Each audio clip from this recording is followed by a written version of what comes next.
Hello there, everyone, and welcome to this Spanish GCSE and iGCSE video tutorial. So, in this particular tutorial, we are going to look at how to handle the dictation task.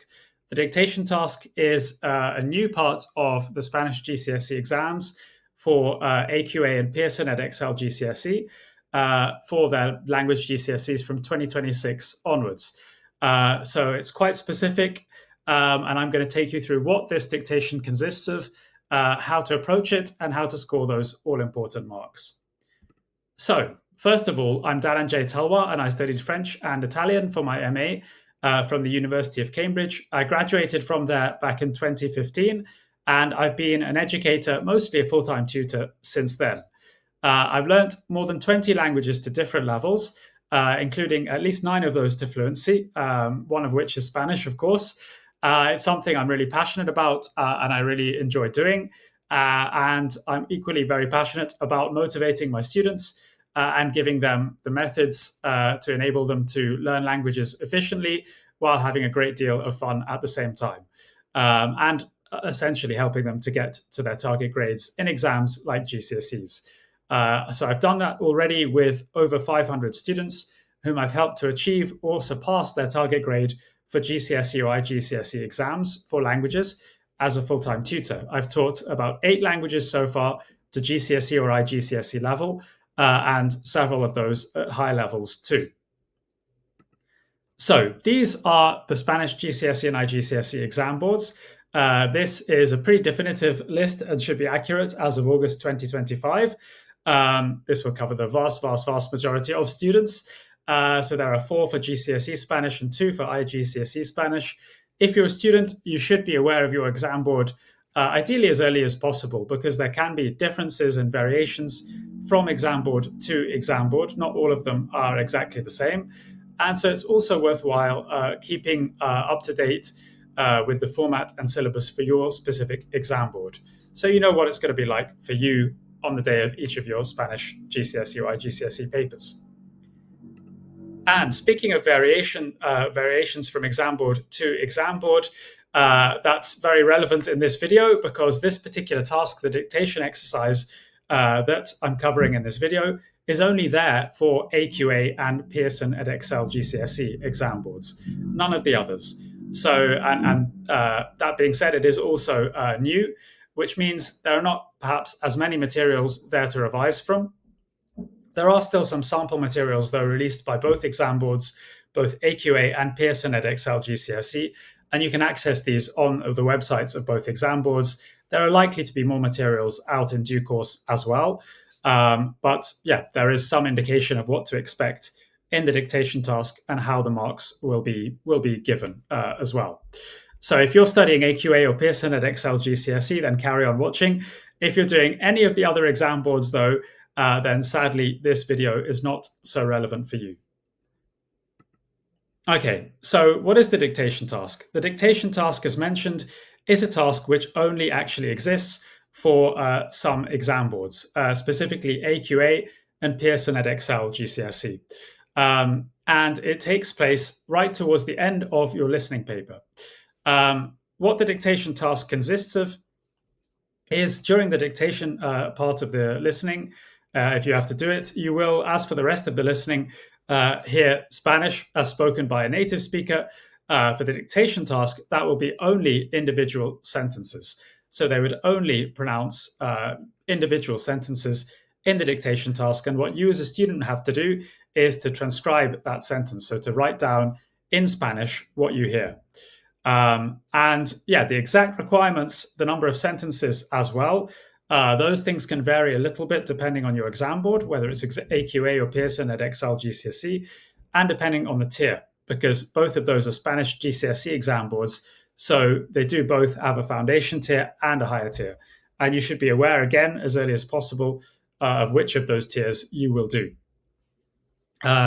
So one slight difference is that Pearson edXL GCSE, for example, could ask the student to just identify individual or write down individual words of the sentence they hear rather than the full sentence. That's not the case, I believe, for AQA. While for everything in the dictation task, you would hear exactly 3 times. which is also an important difference from the rest of the listening paper, for which you would hear every audio exactly twice. But for AQA, that second time that you hear out of three, you would hear the sentence broken down into smaller chunks, which is slightly easier for the student. So here are some top tips for handling the dictation task. So many of these new tasks that have just been introduced by AQA and Pearson at Excel GCSE for exams from 2026 onwards have a lot to do with sound symbol correspondence, like the dictation task, but also the reading aloud task potentially too. Sound symbol correspondence refers to the relationship between letters and the sounds they produce. So the sounds that certain letters in Spanish produce or certain combinations of letters produce. So getting used to those as much as possible is essentially really going to help. And the good thing is that Spanish is a phonetic language, unlike other commonly studied languages like, say, English or French, which means that Spanish is actually written exactly how it's pronounced. And that's some real advantage for those who are studying Spanish for GCSE or iGCSE, because once you know those sound symbol correspondences, once you know, for example, that the letter H is not pronounced in Spanish, the double L is usually pronounced like a Y sound, basically always in Spanish, then, yeah, you know that it's not going to vary from that, as Spanish is a phonetic language. So, in order to prepare for the dictation task, practicing listening to Spanish is really useful, especially Spanish spoken by native speakers, because that's what you'll hear in the audio of your dictation task and the listening exam in general too. And try and access material that is roughly the same speed as the dictation tasks or the sample dictation tasks that you can find online on the website of your exam board, for instance, too. Because in your dictation task, you certainly are not going to come across Spanish as spoken at full speed by a native speaker. It will be slowed down considerably, so you don't have to worry about it, about being able to understand Spanish speakers going at full tilt. Any practice really that you can get of hearing Spanish and getting used to that as much as possible will be beneficial. You may well feel that it's very daunting to use materials that are aimed at native speakers, like, say, films or music, but even that can still be useful, because even if you don't understand every word or even the majority of what you hear, which is expected if you're watching a film or listening to Spanish music, it will still be very useful as your brain gets used to hearing Spanish, your ear as well, and you'll get used to identifying where one word ends and the next word begins. And also you'll get used to identifying exactly what it is that you're hearing, what the words are that are being said as well. And that is the purpose of the dictation task. That's what you have to do in the dictation task. So even using those more enjoyable materials like films or music can work as well. And ultimately, what you have to do in the dictation task is transcribing and writing out Spanish that you hear. So that is what is likely to be most beneficial for practice. And there are some sample materials available online. There's likely to be further ones released over time too. Many students will be concerned about that because they'll feel the dictation task is new and they'll feel less prepared and certainly less familiar with these newer aspects of the exams for AQA and Pearson at Excel GCSE. But some reassurance is possible because the websites of the exam boards are a really good place to look, and you can find examples and mark schemes and so on there. Now I'm going to take you through some examples, starting with an example which is taken from the sample material, of course, for Pearson at Excel GCSE, and this one is foundation tier. We'll go on to a higher tier example just after this. So I'm going to read through the instructions first to make sure you understand exactly how it works, and then I'm going to hopefully play this audio, and you'll have a go at basically writing down what you hear in Spanish. So the instructions say section B, dictation, you're going to hear someone talking about their friend. Sentences 1, 2, and 3, write down the missing words in the gaps provided. In each gap, you'll write just one word in Spanish. And then they have an example given just below, soy una persona agradable, meaning I'm a nice or pleasant person. So here, For this example, we're just looking at sentence one. Mi something amiga es something. Obviously, you have to fill in both those blanks, and each of them will be filled with just one word in Spanish.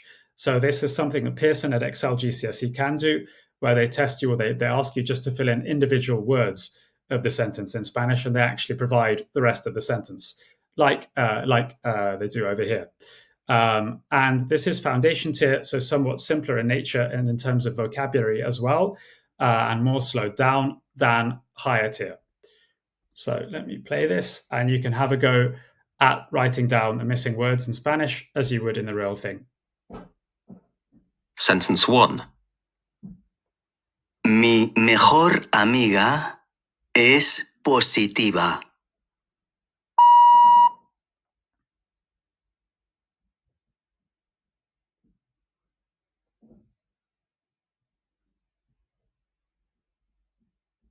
Okay, you'll hear it again 2 more times. Mi mejor amiga es positiva.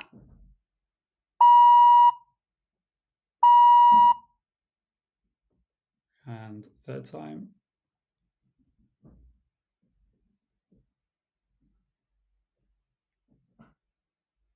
Mi mejor amiga es positiva.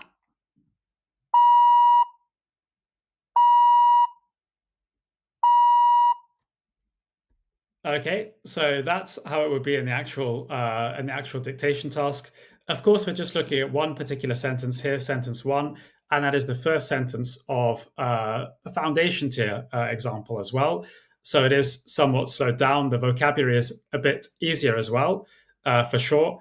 So hopefully you did manage to get that. And I'm going to reveal the answer for this just now. This was the answer. Mi mejor amiga es positiva. That sentence means my best friend is positive, or my best female friend is positive. So hopefully you were able to get that. Yeah, and this is just a taster of how the dictation task works. Now we're going to move on to another example, which is for the higher tier of AQA. Okay, so here is the second example. This is a higher tier example from AQA, from the sample material for AQA, of course. We'll just look over the instructions first of all. It's important to know exactly what you have to do. I would also always check the number of marks available for each question, so you know how you can score those marks. The number of marks available is a good guide often. So it says section B, dictation. You'll now hear 5 short sentences. Listen carefully, and using your knowledge of Spanish sounds, write down in Spanish exactly what you hear for each sentence. You will hear each sentence 3 times. The first time as a full sentence, the second time in short sections, and the third time again as a full sentence. Use your knowledge of Spanish sounds and grammar to make sure that what you've written makes sense. Check carefully that your spelling is accurate, and the whole exercise is 10 marks, so obviously 2 marks for every sentence. We are going to zoom in on sentence 3. So we're just looking at sentence number 3. That's what you'll hear, and I'm going to play it, just as it would be in the real thing 3 times. Worth noting as well that you'll hear everything 3 times. For AQA specifically, the second time you'll hear it will be in shorter chunks, somewhat easier for the student. That's not the case currently for Pearson at Excel GCSE as yet. Spelling is important, but so is conveying the meaning of what it is. So essentially communicating the meaning of the original version in Spanish. So even if you feel unsure of exact spelling or even exact words that were used, you could try and convey that in different ways and still potentially score some marks. So let me play this for you, and you can have a go. This is definitely harder than the previous example. You can have a go at writing down exactly what you hear in Spanish. And you've got to write, of course, the full sentence this time.